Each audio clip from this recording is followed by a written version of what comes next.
झालं का दर्शन माऊली? भेटले का विठुरायांना? हे तुमचं बरं आहे. विठुरायाचं दर्शन घ्यायचं आणि समदा कचरा आणून माझी ओटी भरायची. अगं ये बाई, कोण आहेस तू आणि इथं काय करतीये? अगं ये बाहेर ये, रोगराई होईल तुला. इंद्रायणी आहे मी, इंद्रायणी. अजून काय राहिलंय हो रोगराई व्हायचं? सगळी घाण करून टाकली तुम्ही सगळ्यांनी माझी. तिथं बसून ज्ञानोबा माऊलीनी ज्ञानेश्वरी लिहिली होती, तेव्हा काय रुबाब होता माझा. आणि आता तुम्ही तर पवित्र आहात ना. पवित्र पवित्र ठेवलंय का तुम्ही मला?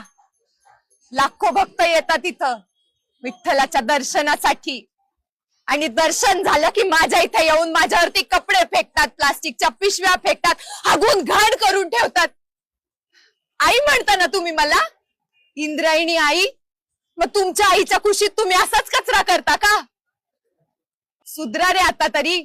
निर्मल्य आणि कचरा याच्यामध्ये काय फरक असतो हे तुमच्यासारख्या अशिक्षित शिकलेल्या माणसाला सांगायला लागतं का? विष करून टाकलंय माझं सगळं विष. हे विष तुमचीच मुलं पिणार आहेत नंतर. त्यांना वेगवेगळे आजार होतील, ते मरतील, तेव्हा तुम्हाला माझी ही तडफड दिसेल का? किती दिवस येऊन ही पालिका हे सगळं साफ करणार? तुमच्यासारख्या माणसांचं कर्तव्य आहे की नाही? मरतीये मी, वाचवा मला.